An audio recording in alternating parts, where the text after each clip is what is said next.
The first film is the Ninja Turtle sequel, and I found the new one just as boring and violence-filled as the first one, with one difference.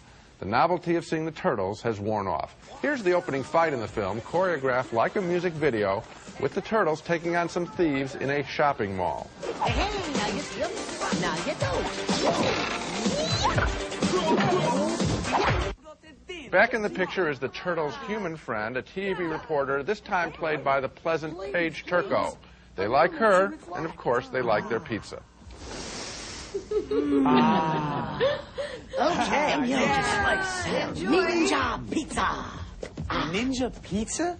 Pizza that vanished quickly without trace. The main story has an ecological theme as the turtles learn about their origin from their Zen master, a rat named Splinter. It turns out the turtle grew out of a chemical ooze that is still around and dangerous. You have never seen this, but know what it is. That's the canister that had the ooze. That transformed us all. The big enemy, once again, is the Foot Clan, a bunch of thugs led by the evil Shredder. Here they fight over a canister of the dangerous ooze.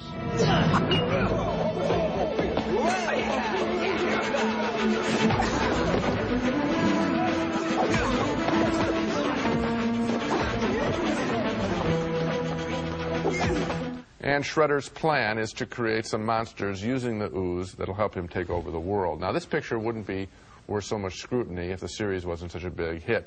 What I find depressing most, I think, is the amount of violence in the picture, some of which is presented as good, clean fun. The turtles are presented, however, as not really heroic, more as somewhat dim but energetic teenagers. I only smiled at a couple of the silly pratfalls at the beginning of the movie. After that, Ninja Turtles 2 was really depressing to sit through. I was depressed too, Gene. You know, the superheroes that we grew up with, like Superman and Batman and Wonder Woman and Spider-Man, were individuals who really stood for something and who really had ideas. And here you have kind of a collective group of these radioactive turtles who seem to applaud the lowest common denominator. They talk to each other in the way that teenage boys sometimes do when they're trying not to stand out from the crowd by having any ideas. You know, cowabunga, dude. It's like as long as we all talk in this way and act in unison, we don't have any ideas of our own. We're not individuals. We don't have to make decisions.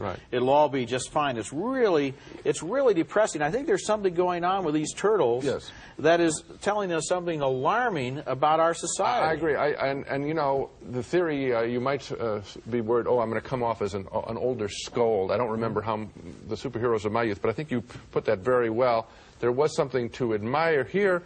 I think it is, if we're all stupid, if we all act dumb, if we all kick mindlessly, and if violence is the answer, then it's safe. Nobody declaring them, no one really putting themselves out as in a risky situation as a group or as an individual. Yeah, these guys, these turtles are named after Renaissance artists. They don't have, between the four of them, an idea worthy of any one of those names. any one of those names or any other name in the phone book.